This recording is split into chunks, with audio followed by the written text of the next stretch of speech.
I think it's about time that we talked about another underwater town in Appalachia. And today I want to talk about Andersonville, South Carolina, that sits at the bottom of Lake Hartwell in South Carolina. Andersonville was established in 1801 by the South Carolina General Assembly, and it was named after Revolutionary War hero Robert Anderson. It sat at the fork of the Seneca and Tugelo rivers, and this place was prone to flooding even before Lake Hartwell was ever a concept. In 1840, Andersonville experienced a huge flood that destroyed a lot of the infrastructure there. It was pretty devastating, but the people of Andersonville had their gumption and their American spirit, and they rebuilt.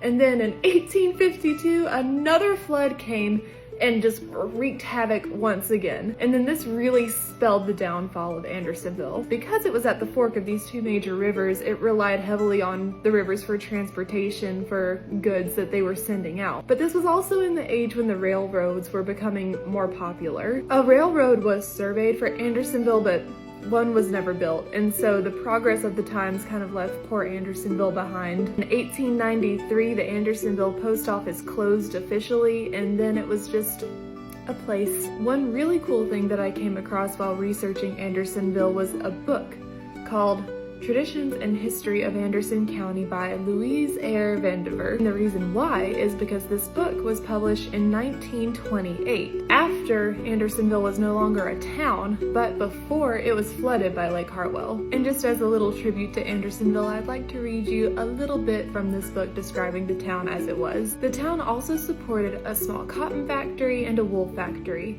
and housed the operatives of both mills. There were a tailor shop, shoe shop, and livery stable in the place, and quite a number of residents.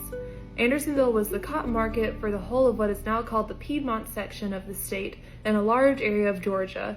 Its trade with Hamburg and Augusta was brisk during the days when river navigation was the means of carrying freight. And now, of course, there's no way to visit Andersonville because it is under Lake Hartwell.